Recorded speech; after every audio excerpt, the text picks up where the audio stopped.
2. How's it going, everybody? We got Charlie Becker. We'll start with Mike.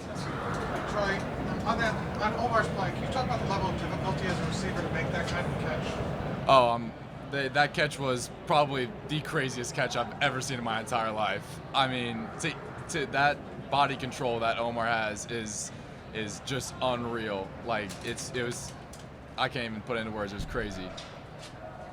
We'll go Matt on the left and then Joe. Is Fernando ever not that optimistic and hyped up? Like, are there any times where it's almost like he's on autopilot, he's got one speed? I mean, how is he like behind the scenes with you guys?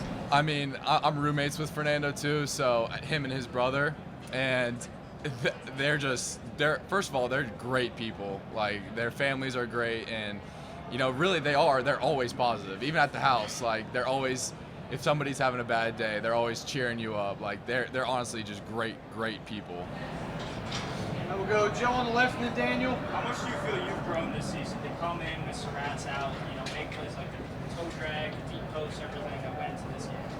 I think I've grown a lot. It helps having probably the best wide receiver coach in the country, in Coach Shanahan, and especially last year learning from Elijah and Coop and Miles Price on the Vikings and all those guys from last year, and learning from these guys this year, it's been so helpful in my personal growth. Now we'll go Daniel and Zach B. I want to say Sig had mentioned that just like late there, like the odds, it was probably like the lowest odds win that he's ever had. What is it about you guys that just keep fighting, keep punching, and when you could lose faith, you just don't? I mean, Coach Sig is always teaching us never too high, never too low, which we take to heart, and it's especially good in games like this when you're, like you said, we have these very low odds. Like, we have very strong confidence in our defense to go out and make a stop, and put us in the right position to make like those last drive plays. Zach B and then Sammy. What makes you confident in a situation like that last drive? What makes you confident in Fernando as a quarterback? Why is he able to get that? I mean, like I said, Fernando is probably the best quarterback in college football, and I think that all the hard work that we put in the offseason led to this exact moment, and all the extra work that we put in. We'll go Sammy and the last one to Thomas.